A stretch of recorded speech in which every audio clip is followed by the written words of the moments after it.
Very happy to be here. Also a little sad. I'm very happy to be here because it's a wonderful city and it's a wonderful event.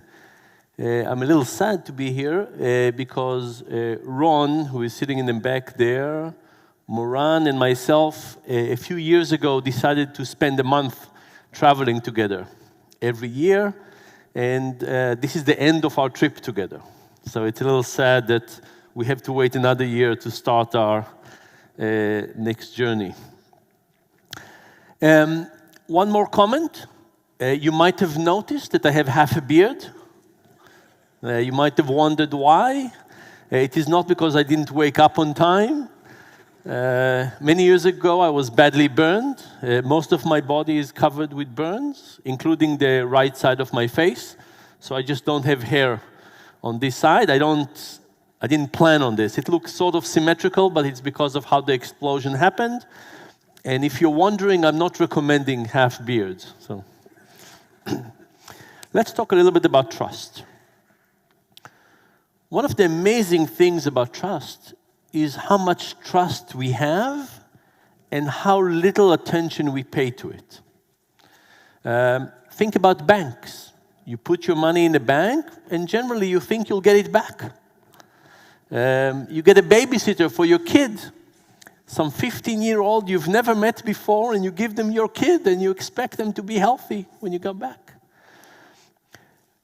My phone is in the back room back there. My passport and money is in a room in a hotel. I'm not going to tell you which one. We have tremendous trust. And like many other things, when trust works, we take it for granted. And we notice only when it goes badly. I'll give you one example of something that went badly for me. I was in a country in South America. I will not tell you which one. And I was going to buy a pen.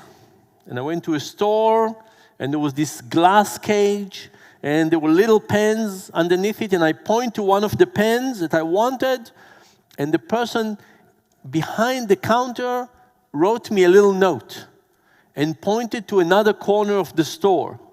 And I went to that corner of the store with the note, and I gave the note to a person, and he told me how much to pay him. It was about $12. I paid him $12, and he gave me another note and pointed me to another corner of the store. And I go to this third place, and I meet another person. I give him the second note, and I get the pen. Now, why do you think you need 3 people to sell a $12 pen in an empty store? I was the only client. Because the owner of the store didn't trust anybody. He didn't want anybody to have the money and the pen at the same time, so he created this incredibly elaborate and expensive system. And if you think about it, every time we have trust, society benefits, and every time trust breaks, we pay a lot for it. And I'll give you my favorite analogy for trust. And this analogy is something called the public goods game. The public goods game. It's not really a game, it's an experiment that economists play.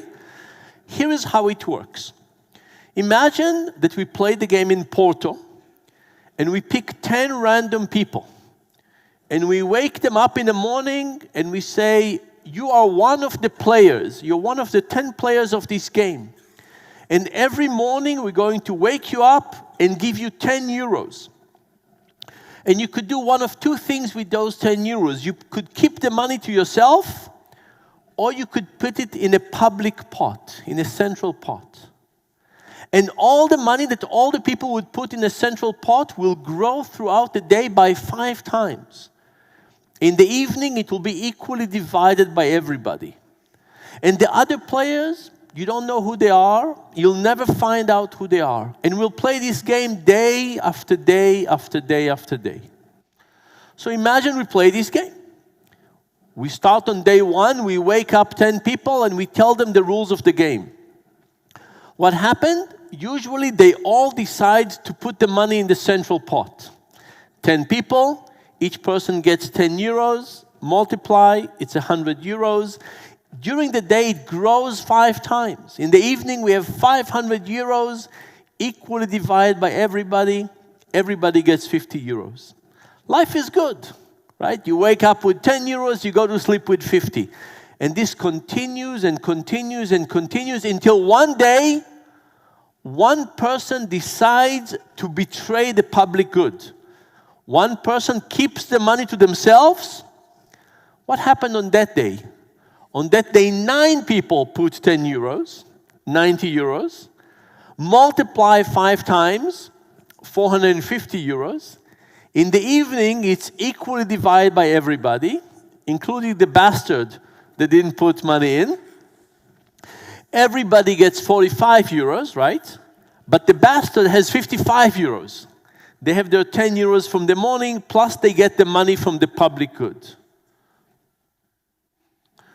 That person betrayed the public good for their own selfish benefit. But here's the question. What happens the next day? What do you think? Nobody puts any money in. And this is the situation.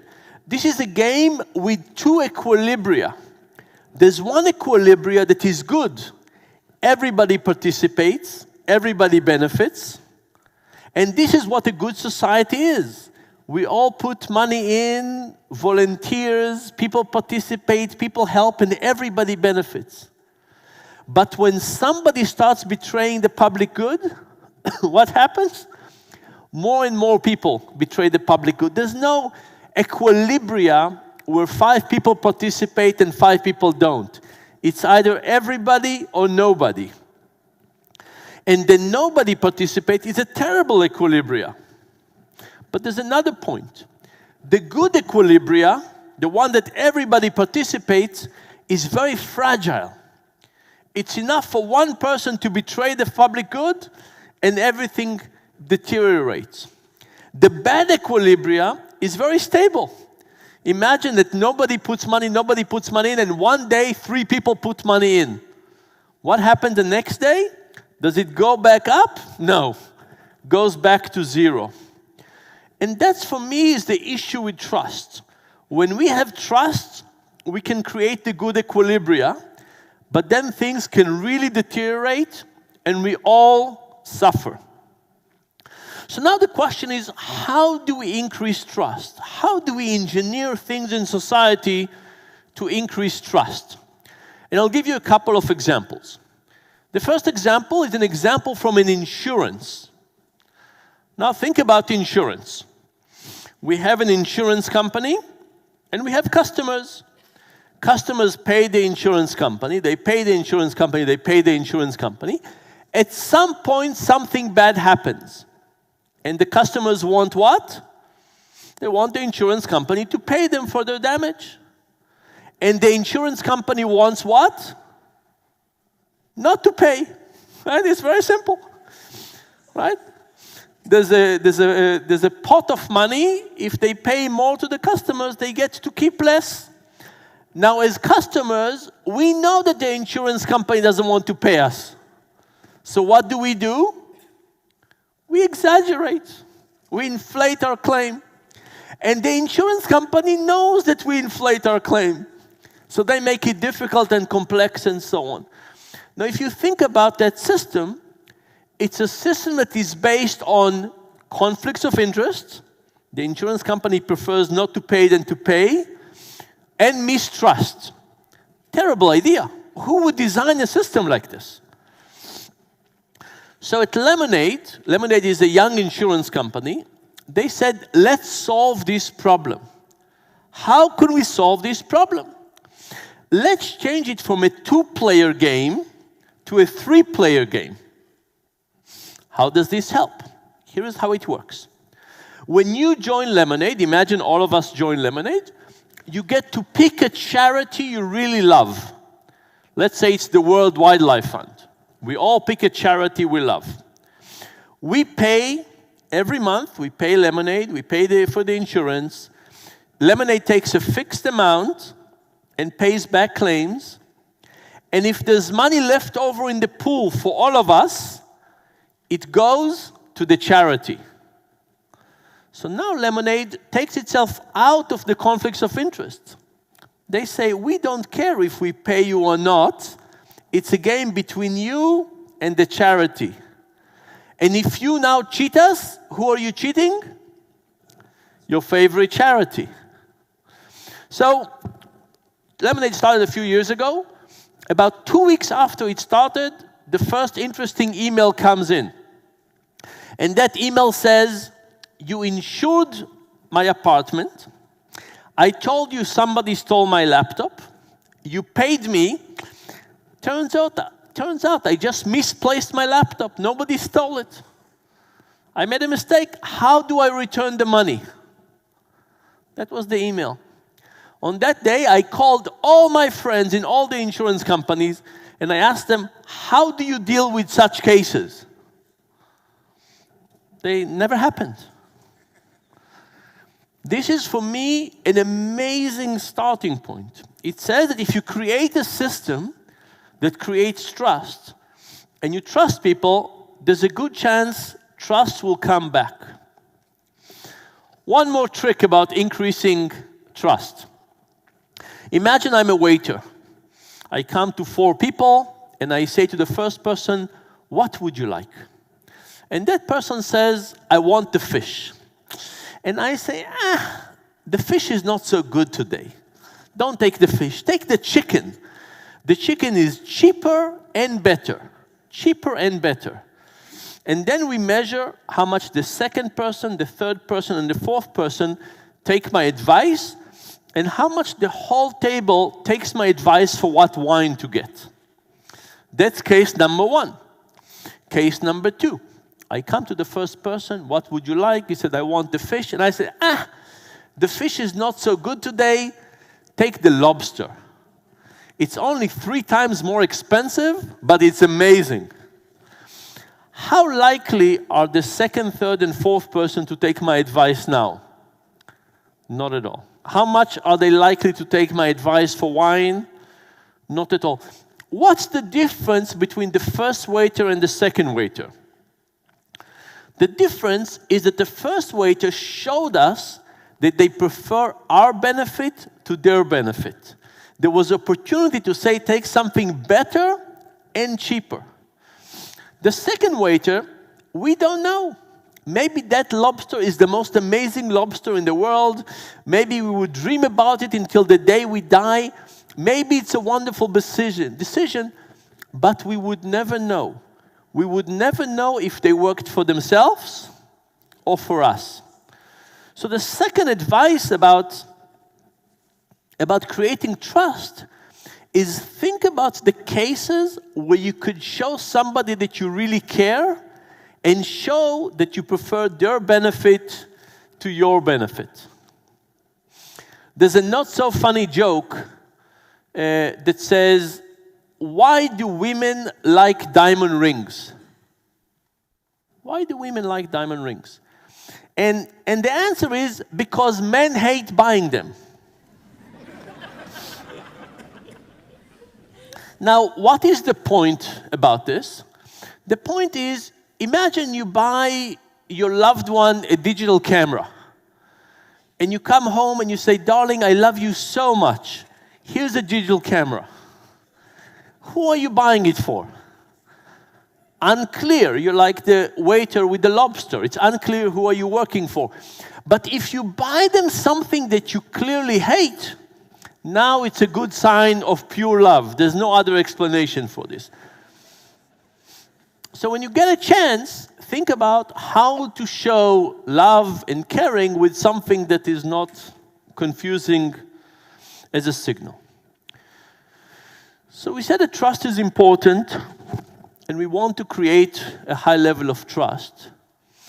But from time to time, things are going to get wrong.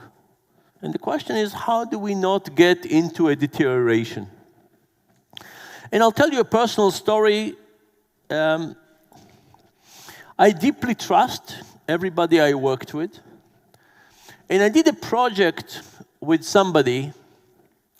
And at some point toward the end, I decided that the project was not going in a good direction. And I stopped it. And that person told me that she already had lots of expenses she had to pay, and she spent a lot of time and money on this. And she gave me a very expensive bill to pay for this. And I paid, and then I found out that she spent much less money than she told me. And then I found out that the contract she had was very different than what she told me. Lots of things about that really upset me and offended me. And my first instinct was, I don't want to feel like this again. I don't want to feel bad like this again. And then I thought, should I start having contracts with everybody?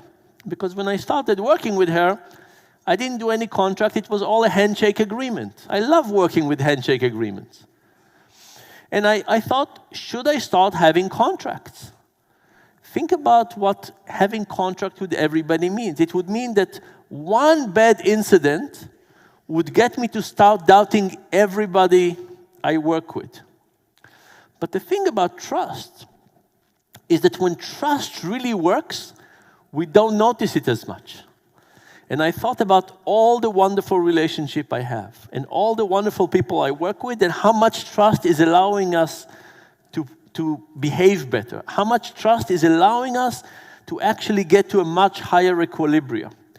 And I decided that from time to time things are going to get wrong. And I'll have the instinct to try and protect myself and say, I never want to feel like this again, and to surround myself with security and blankets and contracts, but I'm going to try and resist this. Because trust is wonderful. Trust is wonderful. We need to recognize it. We need to work toward it. We need to create mechanisms that would allow us to create trust. And from time to time, things are going to get wrong. And then we need to fight our own instinct to try and protect ourselves. But the good news is if we get to have higher trust, it is certainly worth it. Thank you very much. Health insurance kinda sucks, but Lemonade is different. When you pay us, we take a small flat fee. The rest goes to covering your stuff.